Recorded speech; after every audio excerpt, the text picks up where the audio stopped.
नमस्कार किसान भाइयों, किसान साथियों। आज हम जानेंगे गेहूं में जब हम पहली सिंचाई करते हैं यानी पहला पानी लगाते हैं तो हमें कौन कौन सी खादों का प्रयोग गेहूं में करना चाहिए और पहला पानी हमें गेहूं में कब लगाना चाहिए। पहला पानी हम क्यों लगाते हैं, किस अवस्था में लगाते हैं, ये तमाम चीज़ें भी हम चर्चा करेंगे। तो ज़्यादा समय नहीं लेते हैं, वीडियो को स्टार्ट करते हैं।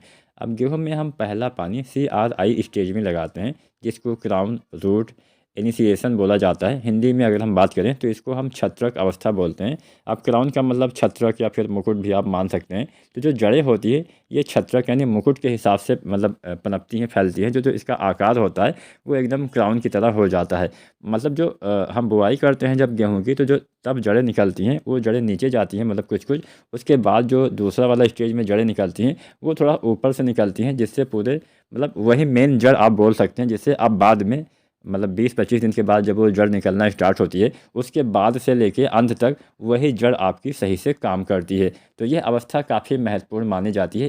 इसको हम शिखर जड़ों का विकास वाली अवस्था भी बोलते हैं। मतलब शिखर की तरह जड़ों का विकास होता है, फैलाव होता है। तो यहाँ पे पहला पानी तो आपको पता ही है कब लगाना होता है, 20-25 दिन पे लगाना होता है। ऐसा एक वैज्ञानिक समय बताया जाता है, लेकिन ऐसा भी नहीं है। मान लीजिए आपका कोई ऐसा खेत है, अब जैसे पूरे भारत में एक तरह की मिट्टी नहीं होती है। कहीं पे भारी, कहीं पे हल्की मिट्टी, कहीं पे बलुई दोमट मिट्टी, कहीं पे बलुई मिट्टी, तो कहीं पे लाल, कहीं पे काली। तो मतलब हर जगह के हिसाब से मिट्टी अलग अलग, मिट्टी का स्वभाव अलग अलग होता है। तो जो भारी मिट्टी होती है उसमें पानी जो ग्रहण करने की क्षमता होती है वो ज़्यादा होती है। जो हल्की मिट्टियाँ होती हैं उसमें पानी ग्रहण करने की क्षमता कम होती है। तो हल्की मिट्टी में अगर आपने गेहूँ लगाया हुआ है तो वहाँ पे आपको जो सिंचाई है, मान लीजिए पहले से ही अगर नमी की कमी आपको दिखाई देती है तो आप 18 दिन, 17 दिन या फिर आप 19 दिन, 20 दिन पे भी आप सिंचाई कर सकते हैं। तो भी मतलब कोई दिक्कत की बात नहीं है। ऐसा नहीं कि हाँ आप 20 दिन के सहारे बैठे रहिए, उससे पहले आपकी नमी ख़त्म हो जाए तो और नुकसान होता है।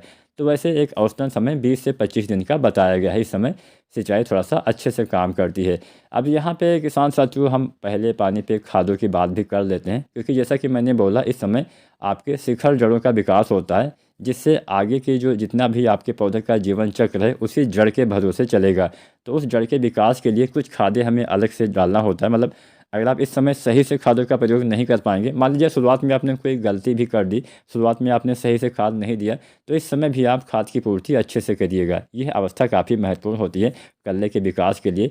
अब जब जो शिखर वाली जो जड़ वाली अवस्था होती है इसमें पहले जड़ों का विकास होता है, और वहीं जहाँ से जड़ें निकलती हैं वहीं आसपास आपके पौधे में कल्ले का फुटाव भी होता है। तो ये अवस्था कल्ले के फुटाव के लिए भी काफ़ी महत्वपूर्ण होती है। चलिए जानते हैं क्या क्या डालना होता है, कौन कौन सी खादों का प्रयोग करना चाहिए। तो सबसे पहले आपको डालना है यूरिया। अब यहाँ पे किसान साथियों जो यूरिया की मात्रा है अपने किस्मों के हिसाब से, अपनी वैरायटी के उपज क्षमता के हिसाब से आपको तय करना है। सामान्य कोई वैरायटी है उसमें आप पहले पानी पे यूरिया डालेंगे 40 से 45 किलो, अर्थात एक बैग यूरिया आप डालिए। जो थोड़ा सा ज़्यादा पैदावार देती हैं, जो अगेती वैरायटी आप लगाते हैं 20-25 अक्टूबर से, वो थोड़ा ज़्यादा उत्पादन देती है। जैसे कोई DBW वाली वैरायटी है तो उसमें ज़्यादा खादों की सिफारिश की गई है। ऐसा नहीं केवल यूरिया है, मतलब नाइट्रोजन ही, अन्य खादें भी थोड़ा थोड़ा ज़्यादा ही देना पड़ता है। तो यहाँ पर हम पहले पानी वाली खाद की बात ही करेंगे।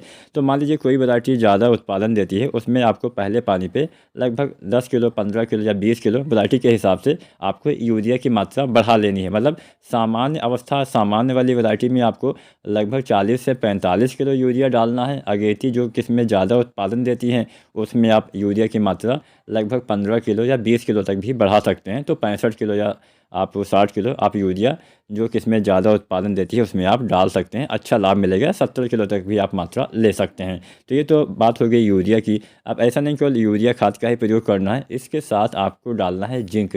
कई बार जिंक की कमी से भी पौधे की ग्रोथ अच्छी नहीं होती है। अगर जिंक की कमी हो जाती है तो पौधे बौने भी हो जाते हैं, कल्ले का फुटाव अच्छे से नहीं होता है। तो जिंक भी गेहूं में डालना चाहिए। जो 33% वाला जिंक आता है लगभग 5 किलो से लेकर 7 किलो आपको इस्तेमाल करना है, या फिर जो 21% वाला जिंक आता है लगभग 8 किलो से लेकर 10 किलो आपको इस्तेमाल करना है। दोनों में से कोई एक जिंक डालना है। साथ में आपको डालना चाहिए सल्फ़र। पहले पानी पे जब आप यूरिया के साथ सल्फ़र 90% वाला अलग से डालते हैं, सल्फ़र की मात्रा आपको लेनी है 4 से 5 किलो। तो ये मात्रा यहाँ पे जो हमने खाद की मात्रा बताई है वो 1 एकड़ खेत के लिए पर्याप्त रहेगी। तो जो सल्फ़र आपको डालना है उसको डालने से फ़ायदा ये मिलता है कि जो आप यूरिया डालते हैं, यूरिया पौधे काफ़ी अच्छे से ले पाते हैं।